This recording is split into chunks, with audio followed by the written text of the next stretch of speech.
ইন্নাল হামদালিল্লাহ নাহমাদুহু ওয়া নাস্তাইনুহু ওয়া নাস্তাগফিরুহু ওয়া নাউযু বিল্লাহি মিন শুরুরি আনফুসিনা ওয়া মিন সাইয়্যাতি আমালিনা মান ইয়াহদিল্লাহু ফালা মুদিল্লা লাহু ওয়া মান ইউদ্লিল ফালা হাদিয়া লাহু ওয়া আশহাদু আল লা ইলাহা ইল্লাল্লাহ ওয়া আশহাদু আন্না মুহাম্মাদান আবদুহু ওয়া রাসূলুহু আম্মা বাদ ফাইন্না খায়রুল হাদিস কিতাবুল্লাহ ওয়া খায়রুল হাদি হাদি মুহাম্মদ সাল্লাল্লাহু আলাইহি ওয়াসাল্লাম ওয়া শাররুল উমুরি মুহদাসাতুহা ওয়া কুল্লু মুহদাসাতিন বিদআহ ওয়া কুল্লু বিদআতিন দালালাহ ওয়া কুল্লু দালালাতিন মিন-নার। আউযু বিল্লাহিস সামিউল আলিম মিনাশ শাইতানির রাজিম। রব্বি ইশরাহ লি সাদরি ওয়াসসির লি আমরি ওয়াহলুল উকদাতাম মিন লিসানি ইয়াফকাহু কওলি। রব্বি ইয়াসসিরু ওয়া লা তু'আসসিরু ওয়া তাম্মিম বিল খায়র। আলহামদুলিল্লাহ, আমরা আজ সূরা ইব্রাহিমের 34 নম্বর আয়াত, 14 নম্বর সূরার 34 নম্বর আয়াত সম্পর্কে সংক্ষিপ্ত আকারে আলোচনা করব। ইব্রাহিম আলাইহিস সালাম কে আল্লাহ সুবহানাহু ওয়া তাআলা বলেন, আল্লাহর নিয়ামত গণনা করে শেষ করা যায় না, আর তোমরা যা চেয়েছো তার প্রত্যেকটি থেকে তিনি তোমাদেরকে দিয়েছেন, এবং যদি তোমরা আল্লাহর নিয়ামত গণনা করো তবে আরও সংখ্যা নিরূপণ করতে পারবে, তার সংখ্যা নিরূপণ করতে পারবে না। নিশ্চয়ই মানুষ অধিক অত্যাচারী ও অকৃতজ্ঞ। এই যে আল্লাহ পাক আমাদেরকে যে নিয়ামতগুলি দিয়েছেন, আমাদের চোখ, কান এবং খাবার দাবার থেকে শুরু করে আমাদের পরিবেশ, সব কিছুই আল্লাহ পাক দিয়েছেন, এবং এই নিয়ামতগুলি আমরা শুকর আদায় করা তো দূরের কথা, আমরা গুণেও শেষ করতে পারবো না। আল্লাহ পাক আমাদেরকে আসমান, জমিন, চন্দ্র, সূর্য, এবং চন্দ্র যে এটা কিন্তু বড় রকমের একটা পাওয়ার ব্যাংক অথবা পাওয়ার প্ল্যান্ট।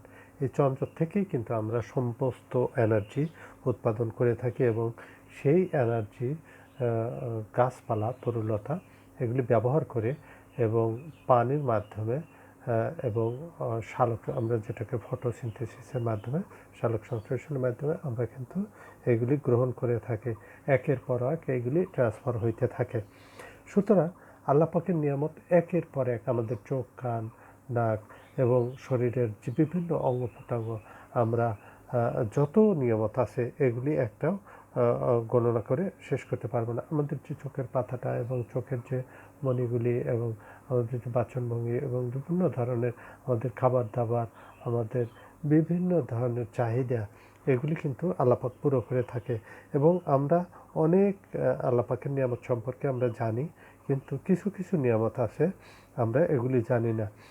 আল্লাহ তাআলা তোমাদেরকে প্রত্যেক ওই বস্তু দিয়েছেন যা চাওয়ার যোগ্য, যদিও তোমরা চাওনি।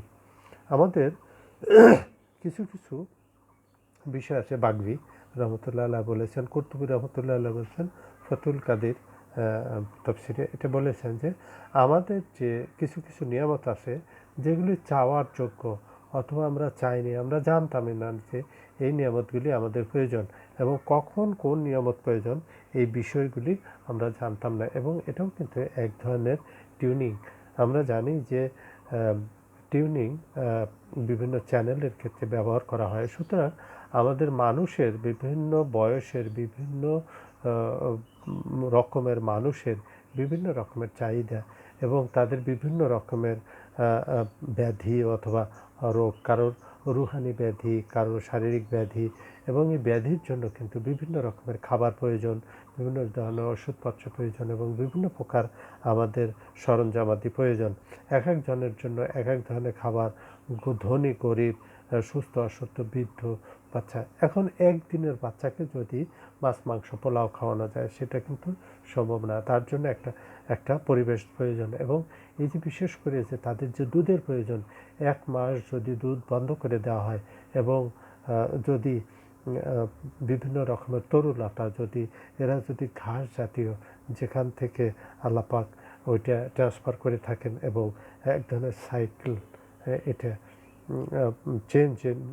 চেইনের মাধ্যমে, যেটা আমাদের মায়েরা এবং ম্যামাল পুরো প্রজাতি, সেটা মানুষ হোক আর জন্তু হোক আর অন্যান্য যেই হোক না কেন 1 মাসের জন্য বন্ধ করে দেওয়া হয়, তাহলে এই 1 মাস আর কোনো শিশু জন্মগ্রহণ করবে না, এবং যারাই জন্মগ্রহণ করবে তারা আর বেঁচে থাকতে পারবে না, কারণ তারা দুধ ছাড়া তাদের কোনো বিকল্প নেই।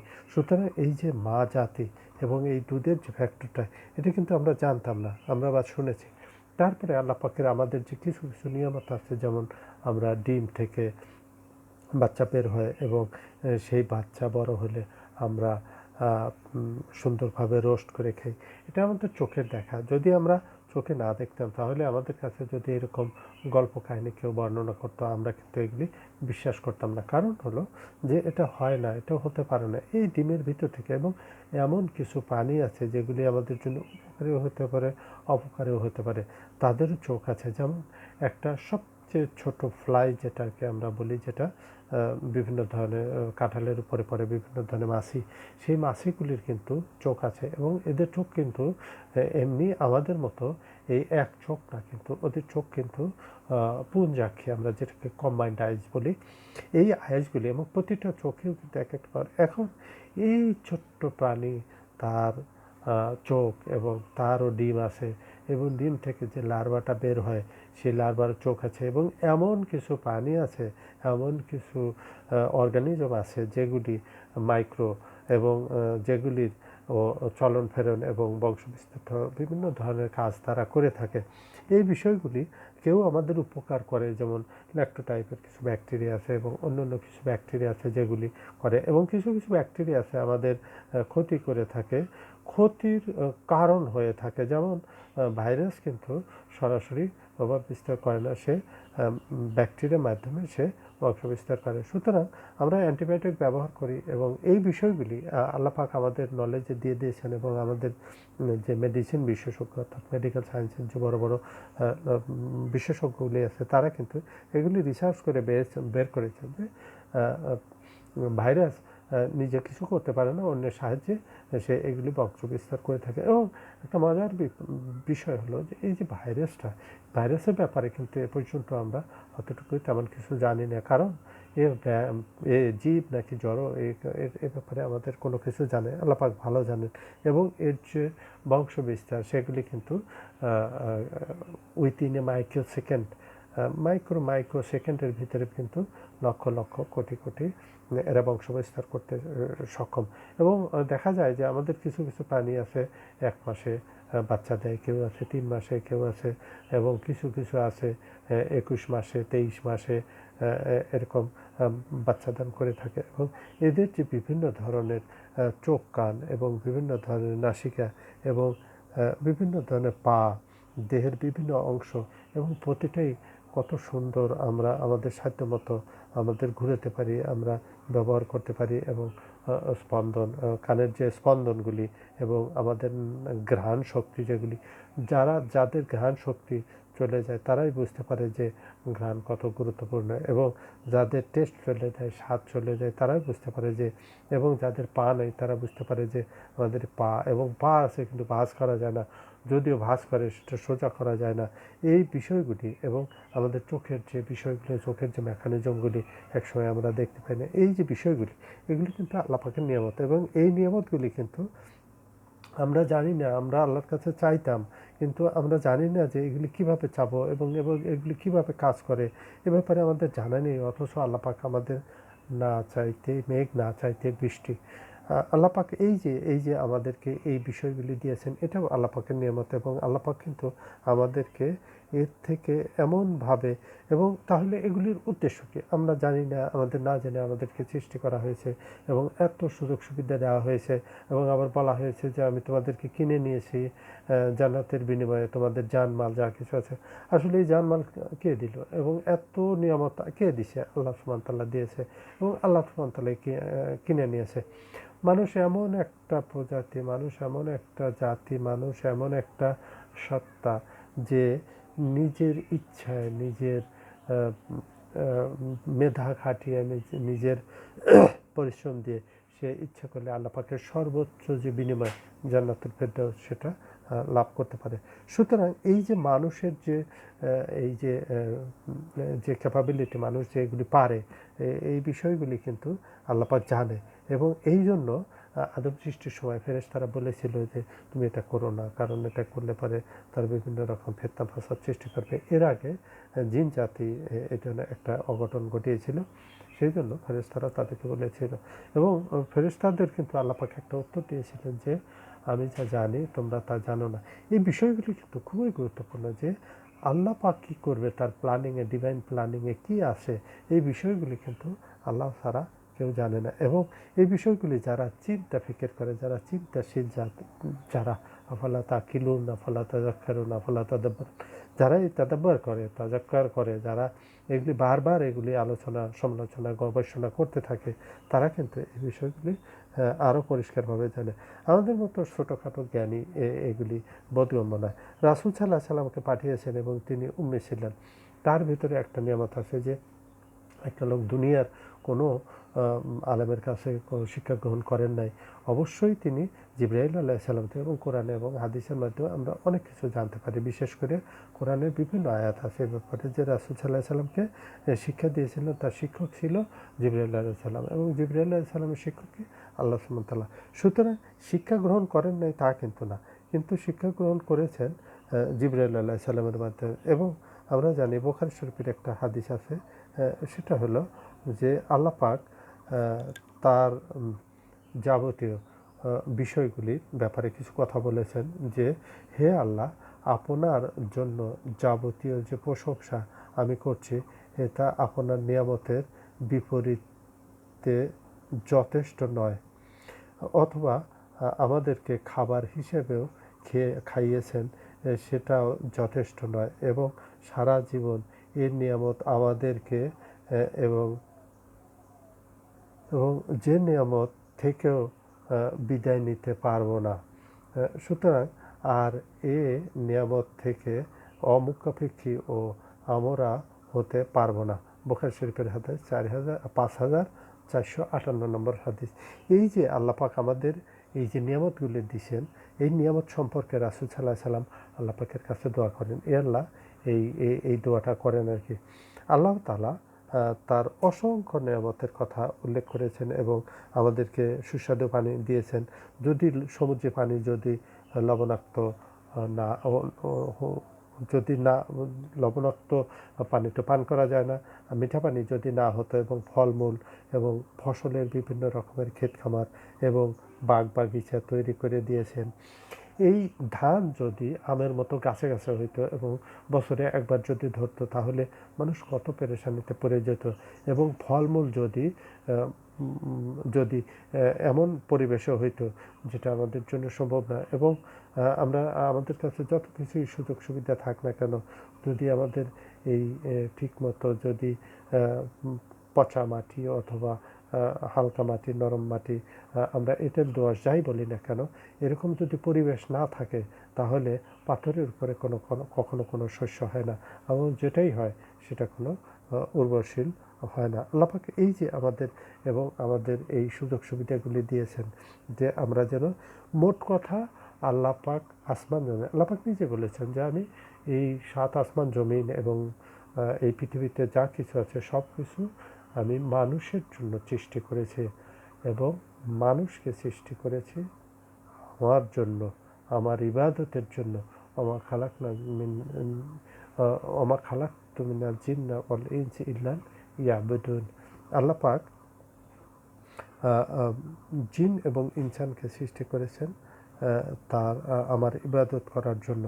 আল্লাহ তাআলা এক যে নিয়ামত, সেগুলি আমরা গুণে শেষ করতে পারবো না, এবং আল্লাহ পাকের যে নিয়ামতগুলি, এখানে আল্লাহ পাক আরও কিছু কথা বলেছেন যে সূর্যের পক্ষে সম্ভব নয় চন্দ্রকে নাগাল পাওয়া, এবং রজনীর পক্ষে সম্ভব নয় দিবসকে অতিক্রম করা, এবং প্রত্যেক নিজ নিজ কক্ষপথে সন্তরণ করছেন। কুল্লুন ফি ফালাকিন ইয়াসবাহুন।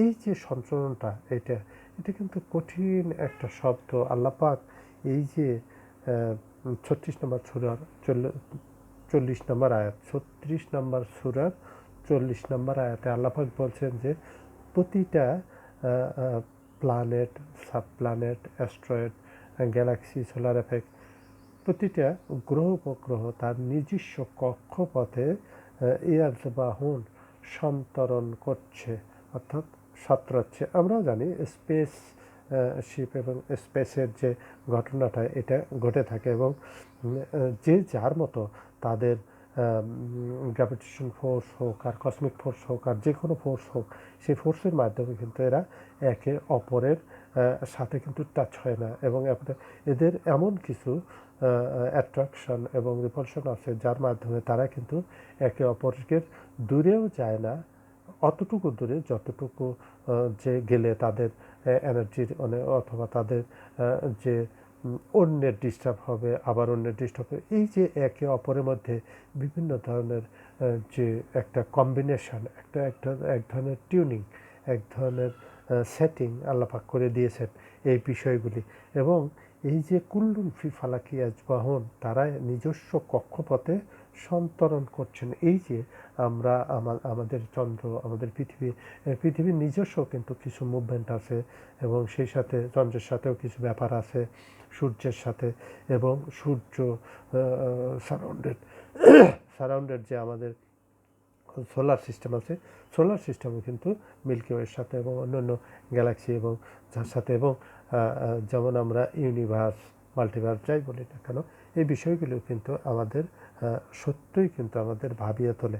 এবং এই যে চন্দ্র, সূর্য এবং তারকারাজি, এবং চন্দ্রের মাধ্যমে আমাদের জোয়ার ভাটা কত সুন্দরভাবে আমাদের সমুদ্রের পানিগুলি আলোড়ন সৃষ্টি হয়, এবং তারপর তারকারাজির যে ব্যাপারটা, এতে দেখে আমাদের বিভিন্ন রকমের আমাদের মনে উদয় হয় এত সুন্দর পৃথিবী আল্লাপাক কী সুন্দরভাবে সৃষ্টি করেছেন। এই যে বিষয়গুলি, এই নিয়ামতগুলি আল্লাপাক আমাদেরকে দিয়েছেন, এবং চিন্তাশীলদের জন্য, বিচক্ষণদের জন্য।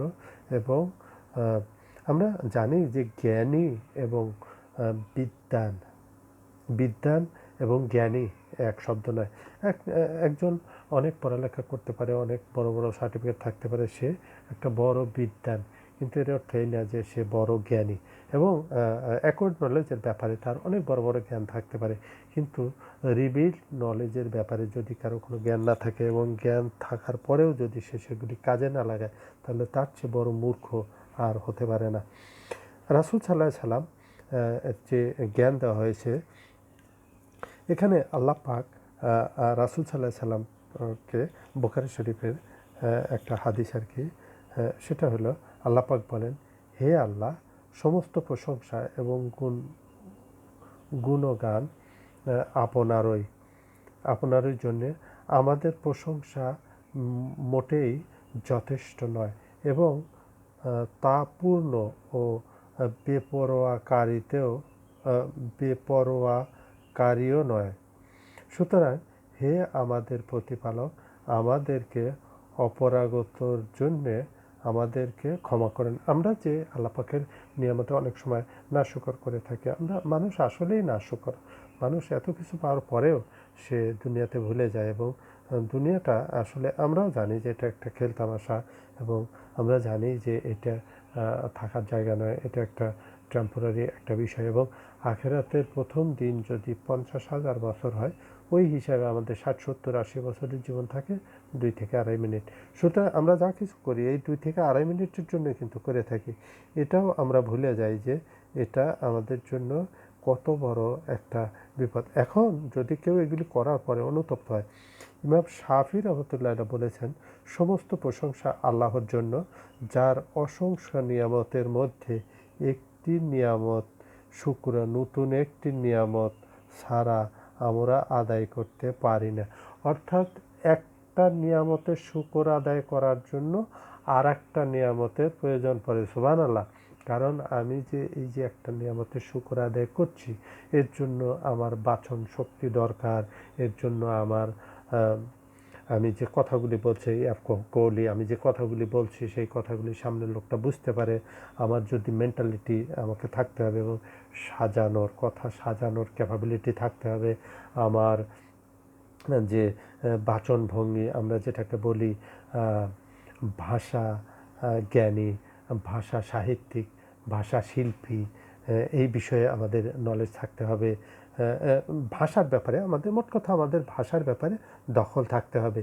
তো ইমাম শাফি রহমতুল্লাহ যে কথাটা বলেছেন সুবহানাল্লাহ, তিনি বলেছেন যে আল্লাহ পাকের একটা নিয়ামতের শুকর আদায় করার জন্য আর একটা নিয়ামতের প্রয়োজন। সুবহানাল্লাহ। এখানে আরেকটা বিষয় বলেই আমরা শেষ করব ইনশাআল্লাহ। যদি আমার দেহের প্রতিটি লোমের ভাষা থাকতো এবং আমরা নিয়ামত রাজির শুকরিয়া আদায় করত, তবে তা শেষ হতো না, বরং নিয়ামত আরও বেড়েই যেত। আপনার ইহসান ও নিয়ামত অসংখ্য।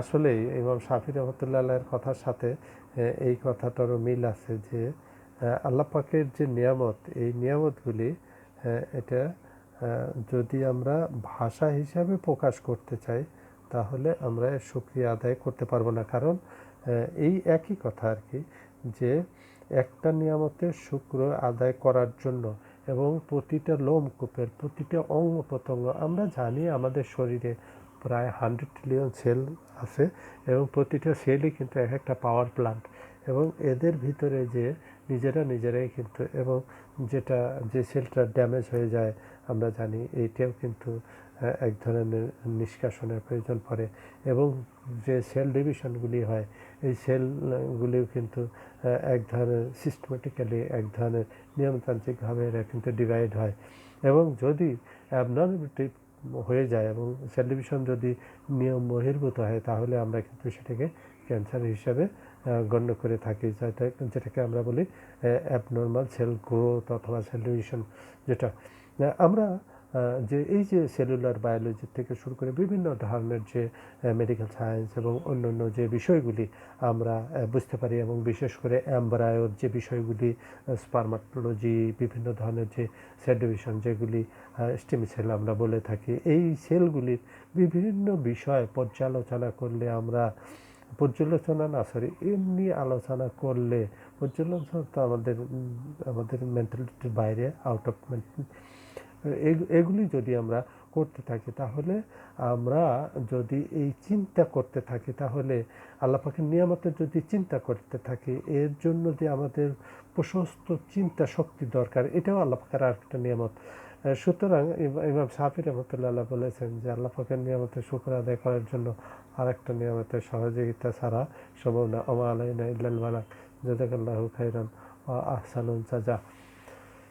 ওমা আলাইনা ইল্লাল বালাগ।